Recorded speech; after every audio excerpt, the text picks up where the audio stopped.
सभी विद्यार्थियों का स्वागत है मेरे YouTube चैनल पर।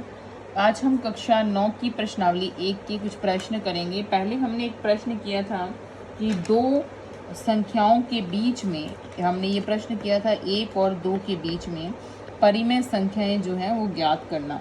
एक प्रश्न और है जो कि उदाहरण नंबर 1 है और क्वेश्चन नंबर 4 है 1.1 का। जो प्रश्न नंबर 4 है उदाहरण नंबर है इस प्रश्नावली का 1, हम उसकी बात करेंगे। उसमें क्या पूछा गया है, देखिए मैंने आपको बताया था कि प्राकृत संख्याओं का ग्रुप कौन सा होता है। ऐसी संख्याएं जिनको गिनती के रूप में उपयोग किया जाता है वो प्राकृत संख्याएं हैं। और पूर्ण संख्याएं क्या है, जब प्राकृत संख्याओं में 0 जुड़ जाता है तो वो क्या कहलाती हैं, पूर्ण संख्याएं कहलाती हैं। उसके बाद पूर्णांक की बात की थी, अगर पूर्ण संख्याओं में माइनस वाली संख्याएं ऐड भी हो जाती हैं तो उसे हम क्या कहते हैं, उसे कहते हैं पूर्णांक, ठीक है। और परिमेय क्या होती हैं, तो परिमेय संख्याएं जिनको p/q के रूप में लिखा जा सकता है और q का मान कभी 0 नहीं होता। और p और q जो है वो क्या होते हैं, पूर्णांक होते हैं। z का मतलब होता है पूर्णांक, ठीक है। अब प्रश्न क्या पूछे जाते हैं, सत्य असत्य में पूछे जाते हैं। एक प्रश्न है उदाहरण नंबर 1 का पहला जो पार्ट है वो है, उसमें पूछा गया है कि प्रत्येक पूर्ण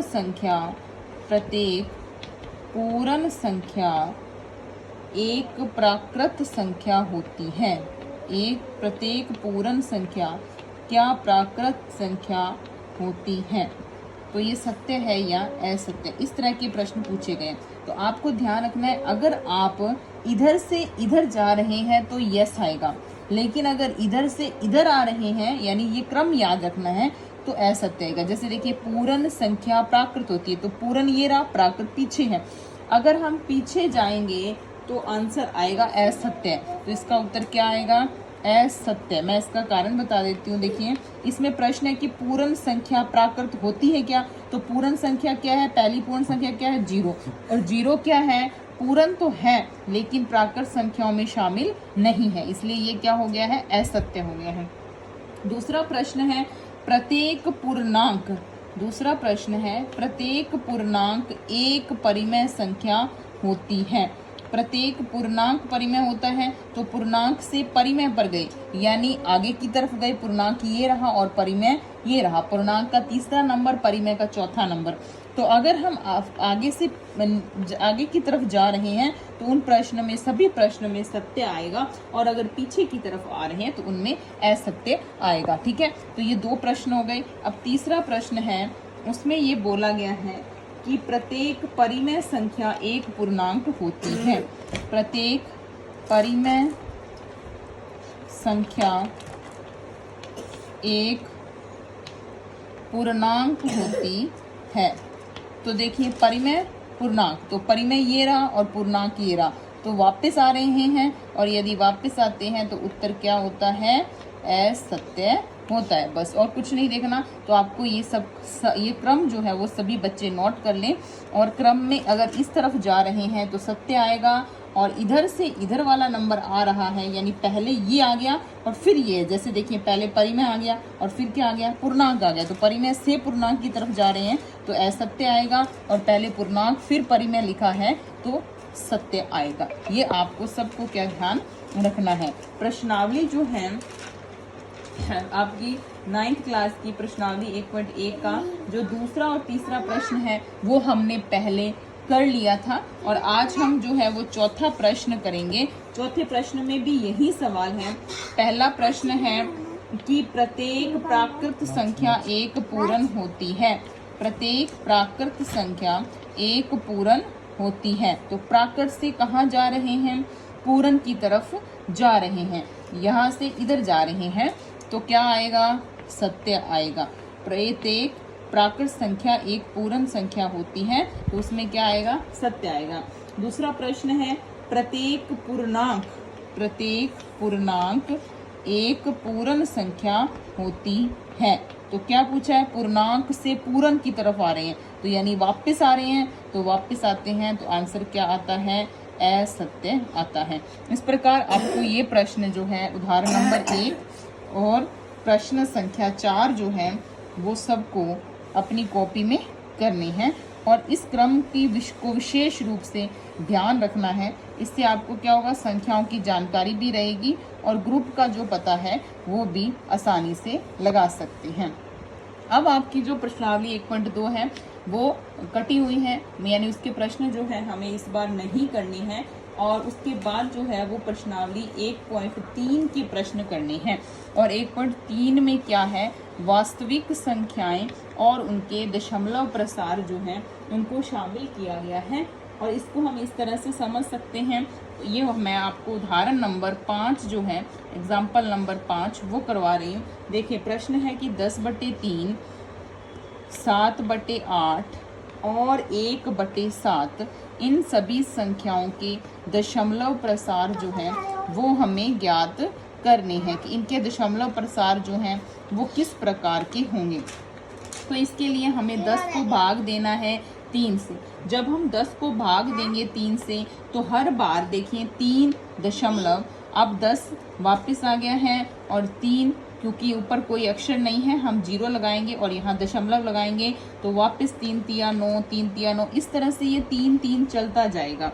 फिर दूसरा जो सवाल है उसमें है 7 को भाग देना है 8 से। याद रखिए कि जो अंश वाली संख्या है उसको हम भागफल भाजक मानेंगे, भाज्य मानेंगे और भागफल मानेंगे जो हर वाली संख्या है उसको। कई बच्चे क्या करते हैं कि 8 बड़ा है तो उसको यहाँ लिख लेंगे, उसको बाहर लिख लेंगे। मतलब ये करते हैं कि अपनी इनका जो नॉलेज है बच्चों का इसी हिसाब से सेटिंग है कि हम 7 को बाहर अंदर लिख देते हैं, 7 को भाज्य मान लेते हैं, इसको भागफल मान लेते हैं। लेकिन ऐसा नहीं करना हमें जो अंश है उसको अंश को भाज्य और भागफल मानेंगे, हर को मानेंगे। ठीक है, तो ये भाग देना है। जब हम ये भाग देंगे तो देखिए 7 जो है छोटा है, 8 बड़ा है, इसीलिए हमें शुरू में ही एक 0 जो है लगानी पड़ेगी और यहाँ क्या लगाएंगे, दशमलव लगाएंगे।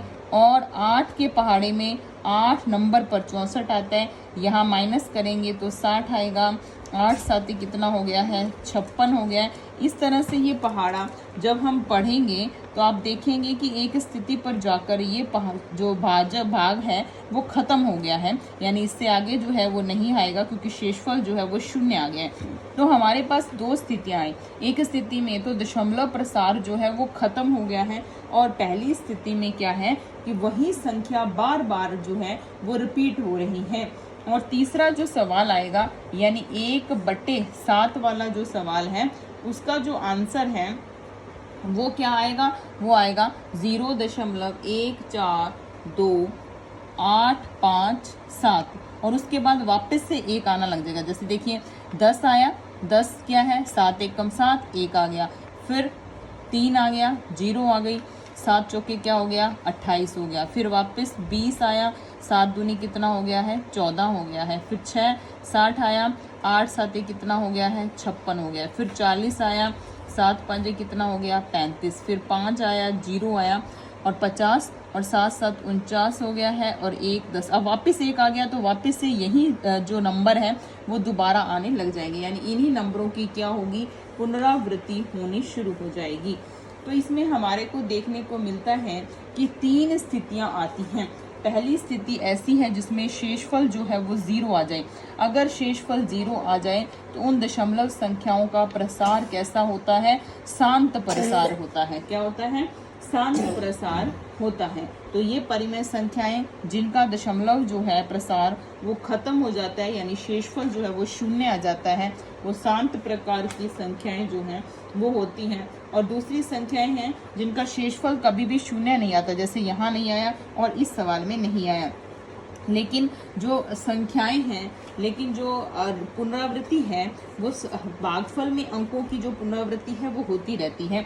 यहाँ पे देखिए 3 बार बार आ रहा है और यहाँ भी अगर आप इस भाग को आगे करेंगे तो वापस यही संख्याएं जो है, अंक जो है वो रिपीट होते जाएंगे। तो अगर पुनरावृत्ति होती है तो उन दशमलव जो संख्याएं हैं उनका जो प्रसार है उसको बोलते हैं अनवसानी आवर्ती। क्या बोलते हैं, अनवसानी आवर्ती। आवर्ती का मतलब होता है भाई रिपीट होना, बार बार उसी संख्या का आना, उसे बोलते हैं आवर्ती। तो यहाँ भी रिपीट होंगे और यहाँ भी 3 जो है वो बार बार आ रहा है।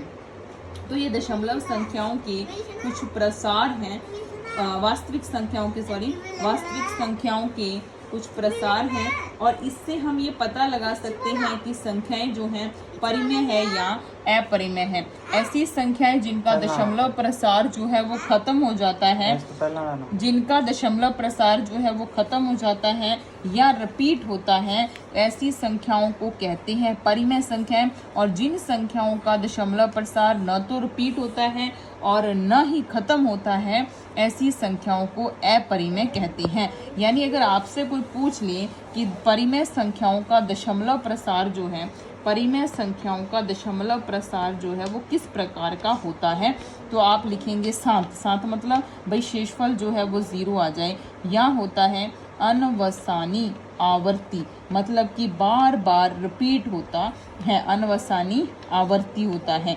और अगर अपरिमेय संख्याओं का दशमलव प्रसार पूछा जाए तो अपरिमेय संख्याओं का दशमलव प्रसार होता है अनवसानी अनावर्ती। अनावर्ती का मतलब भाई वो रिपीट नहीं होता है। तो अपरिमेय संख्याओं का दशमलव प्रसार जो है वो रिपीट नहीं होता। तो इससे हम पहचान कर सकते हैं कि कौन सी संख्याएं जो है परिमेय है और कौन सी संख्याएं अपरिमेय। आप सभी को 1.3 का जो पहला प्रश्न है वो स्वयं करना है। अगर किसी को प्रॉब्लम हो तो वो कमेंट बॉक्स में पूछ सकते हैं। धन्यवाद।